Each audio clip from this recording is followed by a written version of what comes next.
Nigerians, welcome to a special edition of Editorial Thought. What comes to your mind when people say that Nigeria is a great country?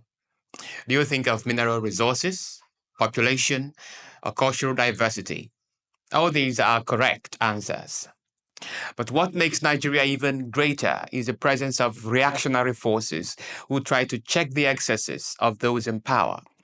In a generic sense, you could call them activists, individuals who campaign to bring about political or social change. Now, there are two classifications of activists in Nigeria. The first is classification on the basis of goal, and the second is the classification on the basis of strategy. On the basis of goal, two kinds of activists exist: tribal activists and nationalist activists. Tribal activists campaign primarily in the interest of their ethnic group. Every other consideration is secondary. So figures like Nnamdi Kanu and Sunday Igboho come under this category. Then, nationalist activists are actors who campaign for a social or political change in the interest of the masses in the country. So, individuals such as Dele Farotimi, Omoyele Sowore could come under this kind.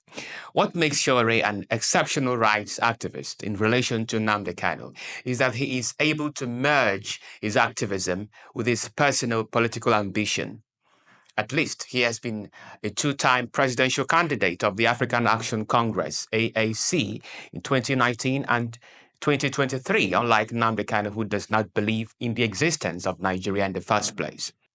So, Sowore is both a politician and an activist, something that very few have been able to achieve in the country. So, why is he adjudged to be the first hero of the liberation struggle in the new year? On 9th of January, he made a video of himself in a car driving on the airport road in Lagos. Then he chanced upon a police checkpoint that was already causing a traffic jam on the way. Instead of Sowore to join the queue, he swerved away to the left side of the road and moved on. Sowore felt that the police checkpoint was stationed there not for genuine reasons, but for extortion of civilians.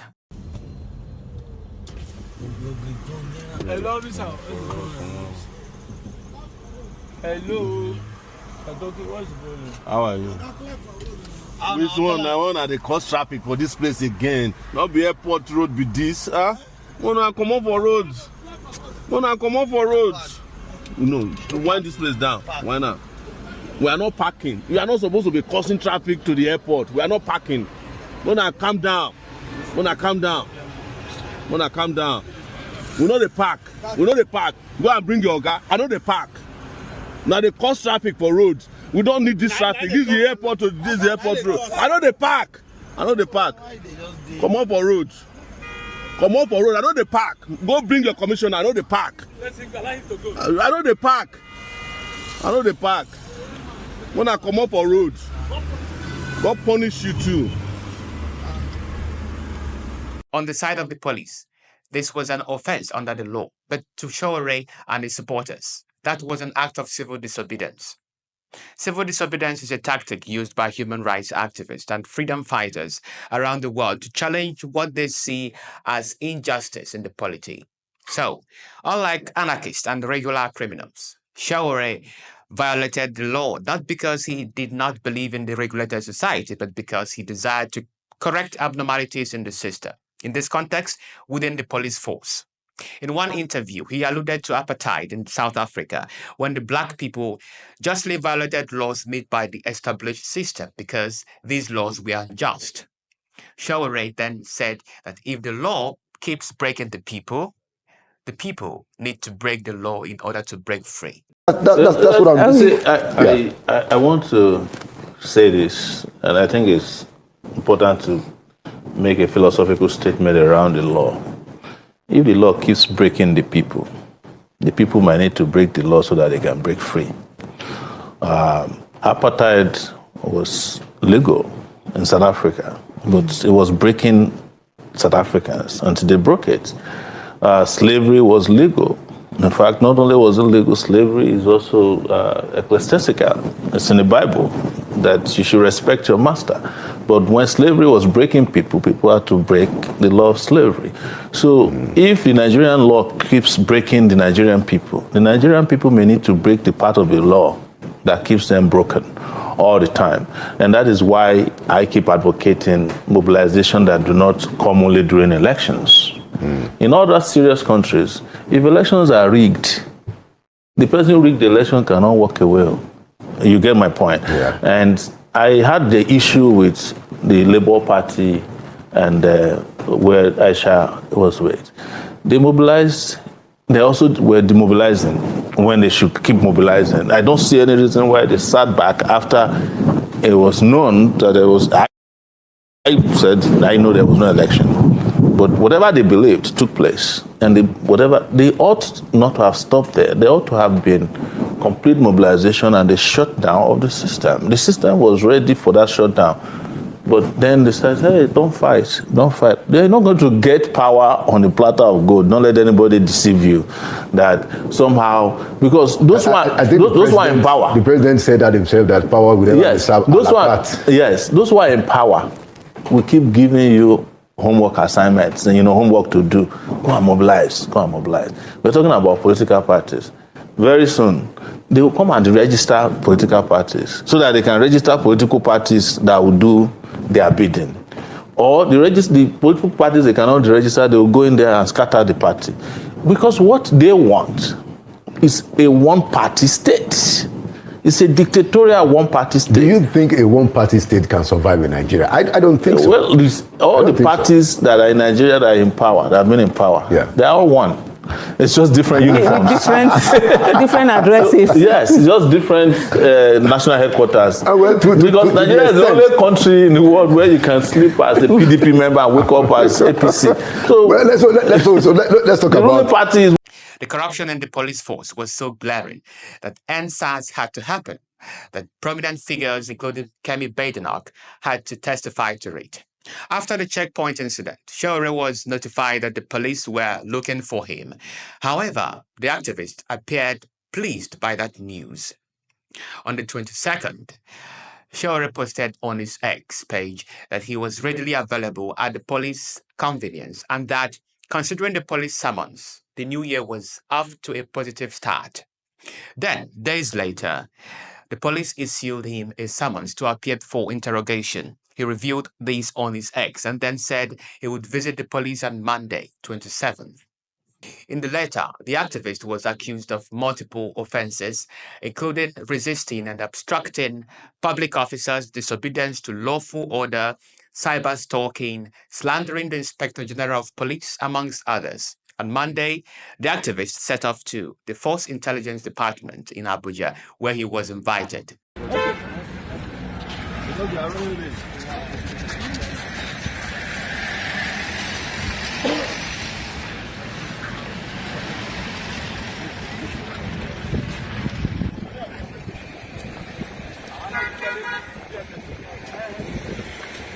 Yes, sir.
At the venue, Sowore met with Dasuki Galadanshi, who is the Deputy Inspector General of Police and Head of Force Intelligence Department.